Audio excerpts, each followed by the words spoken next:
You start learning when you go, I'm not the best in street. Everyone in here, I can learn off something off everyone else. So you've just got to get to that point in your career where you're just like, okay, I just want to learn as much as I can. And I don't think that ever stops. I don't think that stops. Even when you retire, you like keeping tabs on what people are doing now. And you're like, oh, cool. I wish I had been doing that 60 years ago.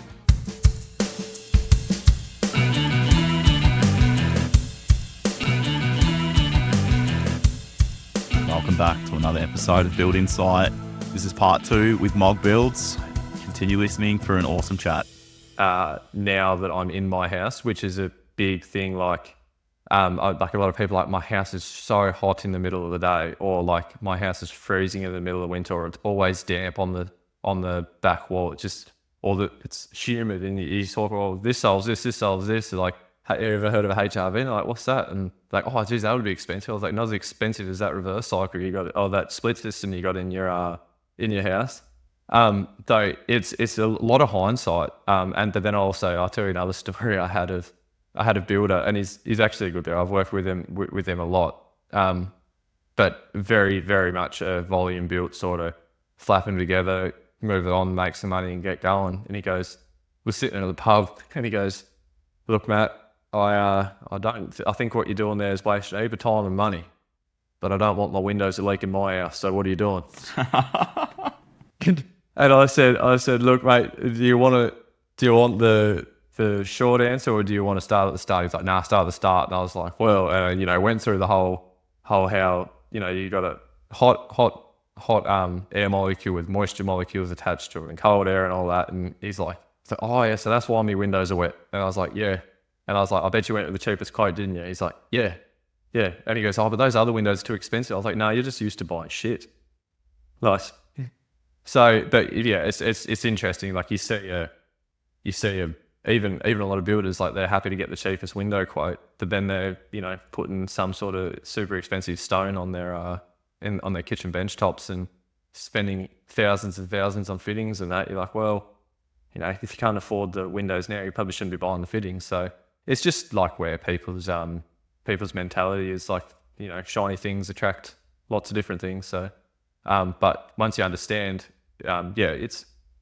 education's the big thing with Passive House, and I don't know if we're there yet with it. But so we're getting a lot of people through, and it just doesn't necessarily have to be Passive House. Like when I done the training course with Airboss Dan the other day, we was training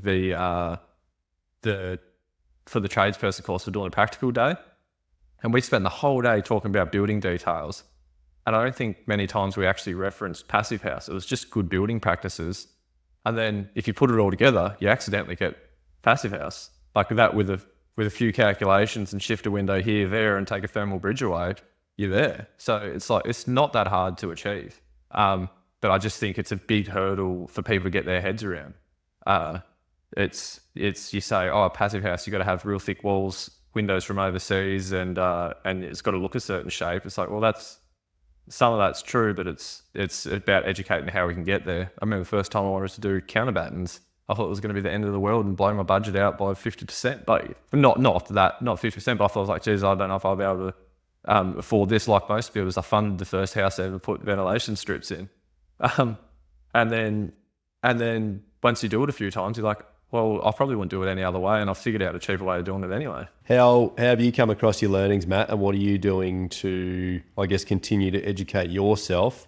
Third question to go with it, after you tell us how you've done it, where would you suggest anyone looking to improve themselves, where would they start? So obviously I've done the formal courses, like I've done the certified Passive House tradesperson course, which is great. Like, to understand the theory behind it I think it was absolutely integral. I don't know if everyone who ever works on a Passive House has to do a Passive House course, but definitely the person who's running the site, especially, or selling the product, should be well versed in the subject and be a good communicator on site. And then I've done like Zara's Healthy Home course. Like, meeting someone like Zara's, I kind of went into that course coming up, we'll see what it's like. And I went out with like, thank God I met Zara. Like, just some of the things that people like plastic thing, or just not plastic, but artificial things people put in houses that make it look good. It's what it's doing to the health of you and your family is insane. So those sort of courses is what I've done. But the main learning I've done is by pulling up next to someone and go, tell me what's going on. Like, it looks like you're doing something. Tell me what's going on. Like, I've hit you boys up on Instagram before. They're like, what are you doing there? Well, how do we do? I think I talked to you, Dino, first when you done a tile roof with a ventilated cavity system. I was like, well, that's something I'm about to do. So we started chatting about that, sending photos to each other. It's really just network and trying to find like-minded people. And it's funny. It's like the education of the DMs. Like, you just spend most of your time in Instagram DMs and you do that, or like it's like the university there. So, but it's good because then you, from a couple of messages, you pick up a number, and then all of a sudden you're flying over somewhere and pulling up. Like, I remember I was talking to Hamish White. I was probably just he probably thought some annoying kid on Instagram and hitting him up, and all of a sudden we spent 2 hours at one of his SIPs houses just sitting young. I don't know if we even talked about the building. We just was talking about being a human, really, like the ins and outs of being a builder. Like, it's a bloody emotional way to make money. So we like from there, and like a couple of years ago, I didn't know Sean Buchanan, Tassie Builders blog, and now he's one of my quintessential best friends. Like, I'll pull up there and we'll just chew the fat about anything. Like, we call it like the wormhole. It's like, all right, boys, let's dive in, and we just like go on Isaac Doust, if you might have seen him about, but we'll just go on like a 3-hour binge of like trying to solve the industry's issues, and we'll probably come out with nothing of it, but at least we was talking about it and brainstorming. So it's just networking. Like, that's the biggest thing, is like, if you see someone doing something that's different, ask them why, how they got there, and then from that you'll pick up little things like, oh shit, I actually sound like an idiot when I ask that. Okay, I'll go learn this now. So like, you know, you'll learn, you'll fuck up, and then you'll learn or you ask something that's silly, and then you'll go, oh shit, I'm actually going to go learn about that. So next time you talk to that person, you're like, I understand this, and this, and this. So where were we? Because that's what I wanted to find out, and now I understand how you got there. So it's just working. Like, that's how my brain works anyway. It's like, I just see someone doing something over yonder, I'm like, I've got to find out what he's doing. And it's just being confident. Go ask. Like, I've got a few people that I talk to, and it kind of almost seems like, well, they ask me for some advice. They almost seem scared to ask. I'm like, ask it. Call me. Here's my number. Call me. Let's talk about it. If you want to know something, let's figure it out. And you know, because if I tell someone something, it's just exchanging gifts. Like, you tell someone something, and then they'll be like, oh, actually, I run into this, and this is how I shall solve that. Then you're like, oh, you just saved me 3 weeks of stressing about that. Yeah, it's bloody awesome space, mate. Yeah, it's great. It's I can't. It's so hard to know where like collectively. I say we. There's probably 150 people in the sort of community, I guess. I don't know if we're making a change or if we're in an echo chamber that we think we're making a change. But I think if we just keep the echo chamber going, more people jump on, all of a sudden we're a pretty big voice, you know what I mean? I think that's one thing about Pro Climber. I think it's I'm just trying to recall who said it, but it's like the blue beacon. You know, you put the wrap on, and it's like, oh, that looks good. Hang on, you know, what's this product and what does it do? And I mean, it looks cool. It's dry as a bone written all over it, and all of a sudden you go around and you might see another house and another house. I mean, the next level is that the education side of things got to be there, because if you wrap, it's, in my opinion, it's not that hard to wrap it tight. With a bit of training and a bit of practice, and then all of a sudden, if you're not taking care of the next steps, it's like, shit, that's a problem. So yeah, that's why I like Passive House. It's all 5 around here. It's all 5, and you got to have all 5. Like, I was like, yeah, cool, I'm gonna wrap a house real tight, and then I'm like, do you reckon you guys can open your windows once a day? It's like, so it's funny. The first house that I ever done a counterbatten roof on, like membrane under the counterbattens, I built a house, and it was a road here, and it was cut into a bank like right next to the road. So the roof was almost at eye level with the road. And it was in a subdivision, like there was volume built houses popping up left, right, and center. And I had builders like pulling up on the road, just like, what? I don't know if he was going, what's this dickhead doing, or actually inquisitive, but like, everyone else is just running silver paper just up the roofs or permastop, going for gold, and I was doing something different, and it was like, pulling people up in the streets, which is funny. It's like, that's when you kind of got to go, I wonder if I'm doing the right thing here. Like the first one I ever done. But anyway, it was the best thing I ever done. And then there was another point, but yeah. Anyway, it was great to it was great to actually finally do it. And yeah, you do find more and more people like just getting on board. You like, you see that, and it's like it's a communal thing of I'll be like, oh yeah, cool, you actually understand. Like it's almost a beacon of understanding. It's like, if the houses, like in our climate, houses are quite volatile. Absolutely, mate. Yeah, I think going back to the eco chamber side of things with it, I mean, so much has changed in the industry. I've been involved with 20 years now, and look back on how things were. It's not even just the standard of building, but people's mindsets and how we live life. So we went through that phase with COVID, especially in, Vic, where a lot of people working from home and realised, oh shit, my house is actually a shit house. So, I find now too that if you're in this sort of eco chamber and building better, more high performance, you're attracting people that want this anyway. It might not always be passive house, but I agree, Mog, like those principles are, I think Airboss might have mentioned it last week. I know you can upset the apple cart a little bit, but the intentions, I think, are there for everybody just to build better, which is bloody, I think, an awesome space.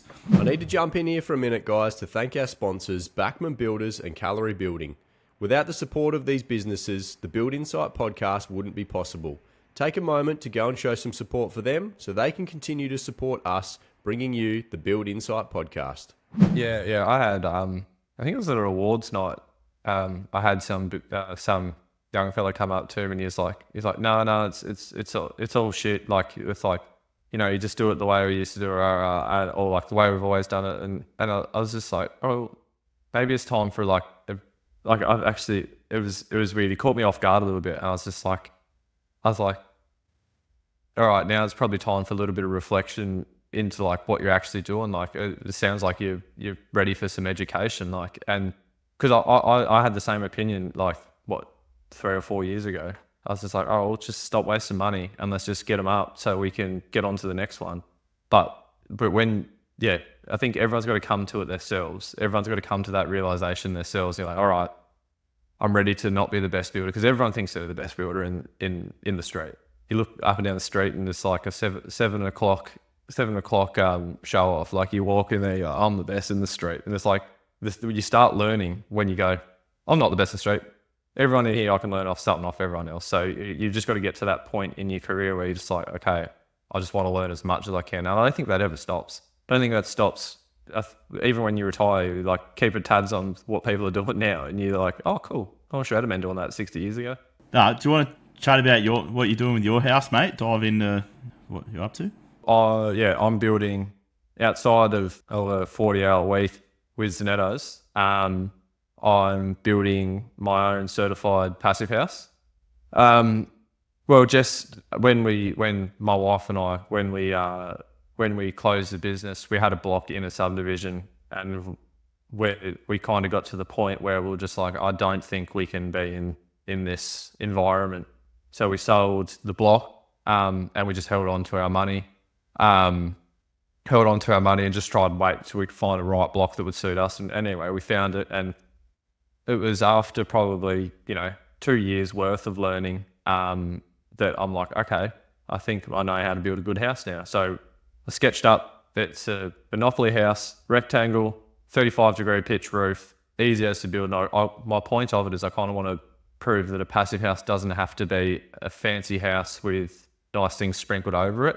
I want to prove that it can be a house that's relatively standard house from scratch, built well. Like I want it to be sort of the signal of my education of that this is what I can do now. So that's what I'm trying to get out of it from a structural point of view. And then there's also the ethos of the house itself, which is different entirely. But yeah, from the structural point of view, it's like, this is the best possible thing I can build with what I know right now. And in 10 years time, I might be like, that was a bit of a joke, but right now it's the best I can possibly do. Mate, can you tell us about how you named your house? Because I saw that the other day. I thought it was freaking awesome. I'm sitting on it, Yeti. If I'm not Mog Beards, I'm Matt the Hunter. So if I got to a point of this, it was through COVID actually, was buying, because I grew up in the country surrounded by beef cattle, and we had 5 or 6 cattle ourselves. We'd always every year harvest a beast, so we always had delicious fresh raised red meat protein. And then through COVID, we was living in a small rental, and I was like, this supermarket meat's a joke. So I was like, all right, time to be responsible for your own meat again. So anyway, got into hunting, and this is like, that there is an absolute another passion. This isn't a hunting podcast, but it's like my obsession is just being in the bush, being one with nature, thinking like an animal is just like the primal instinct in the back of my head just lights up.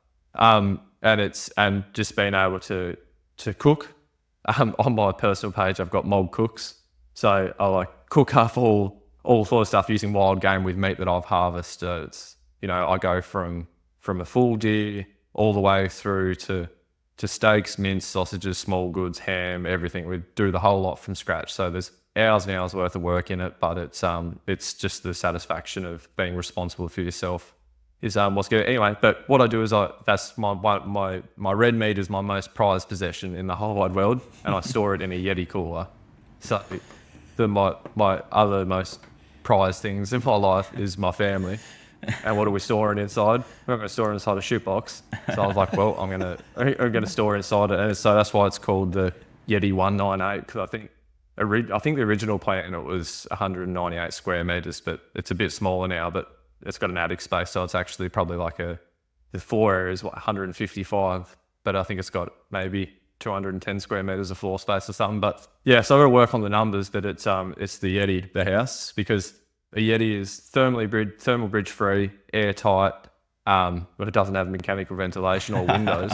but it's it's bulk insulation, thermal bridge free. And it's got no air changes. So it's the house is based off an esky, but it looks a lot better. But yeah, so it's been really good. Like we're enjoying it, building it. I've got some unreal help from the boys, like that community we were talking about.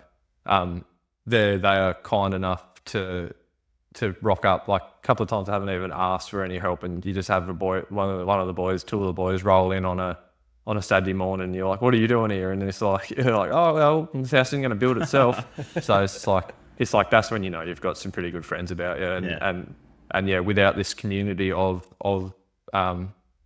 building better, I wouldn't have those friends. So yeah, I'm super thankful for those guys and the community that we're creating down here. No, that's bloody awesome, mate. I think you've got the best named house going around. A good story behind it. Yes. But I think mate, it's been awesome having you come on and give us a real insight into your background and where you're going now. Mate, what's ahead? Like, you've made no secrets that you want to have another go in 5 years. Is there a certain way you see that looking, or is that to still be determined down the track? There's everything's changeable. Nothing's ever locked in stone. I do have a pretty set plan.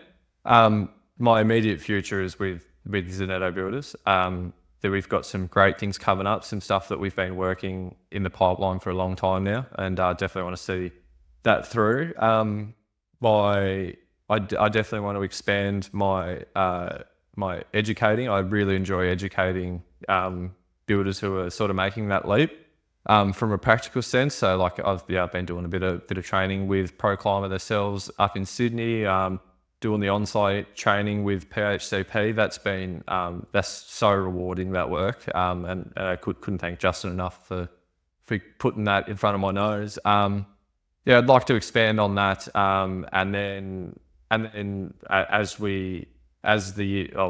I've still got some learning that I want to do. I definitely want to do some more learning around business structure and get back into the business coaching. I think I always said I wish I had done the business coaching before I started the business. So perfect time now. I think I'm just going to dig deep into the pockets and do that before I start. And then, yeah, whether it be 3 years, whether it be 4 years that I jump back into it, I'm not sure, but I'll know when I'm ready. Get into it. And I definitely don't want to be the biggest builder ever and have exponential growth and have heaps of people everywhere. It's just definitely want to keep it small. I did try and chase the big dreams in the past, and I think what I've settled on is I just want to be responsible for what I do every day, have a good team around me, make a little bit more than average, and yeah, just live a bit of a humble life. Just as long as I can go see me kids swim carnival or take the time to do that, like that's what I'm about, and just take a bit of time to go out in the bush and spend a bit of time. Like that's what I'm looking for, and then enjoy what I do day to day. Like it's at the minute it's good waking up and go, geez, we're going to do some cool stuff today, and continue that. So that's awesome, mate. It's I think keep your glass full, but I think one thing that you said there, mate, that I think we'd all agree is, you're never too inexperienced to go and get some building coaching or business coaching. I know I had a good family network and family full of business people around me, but the building game's different to any other industry. Like we talked about wearing so many hats before. And, I would love to see it just become mandatory that you've got to do some sort of business coaching before you're granted a builder's license. I think that'd change the industry so much. I couldn't agree more. Yeah.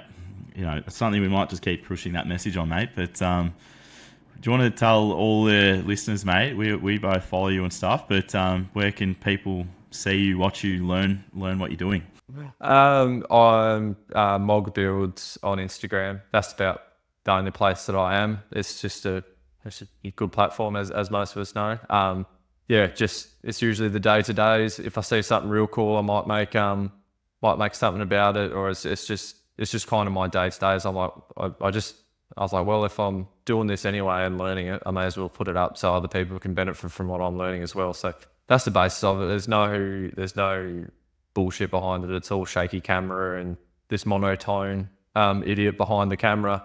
It's accidentally getting selfie camera a couple of times a day. So, but yeah, it's just what we're doing day to day. It's what's happening on the Zanetto sites. It's what's happening on my site. It's maybe a couple of photos of me dog and that's about it. Awesome, mate. Well, Matt, we really appreciate your time coming on and sharing your journey, mate. And we really, really look forward to watching your journey over the next few years and supporting you along as well. Mate, yeah, like you discussed, if anyone wants to follow Matt's journey, head over to Instagram and check out Mog Builds. Otherwise, guys, thanks for joining us for another episode. If you want to check out more for Build Insight, you can head over to Instagram and check out build.insite. Also head over to YouTube and subscribe to the channel to follow along a lot more on what we've got going on. Otherwise, guys, that's the other end of another episode. Thanks for joining us. We'll catch you again next week. Let's cue the disclaimer. I need to let you know that myself and the Build Insight team are in no way, shape or form qualified to give you personal or specific business advice. We strongly encourage you seek out the use of professionals for products or when you are making personal or business decisions. Everything discussed during the Build Insight podcast is our own and the guest opinion and personal experience and is of a general nature only. Hope you enjoyed the episode. Catch you on the next one.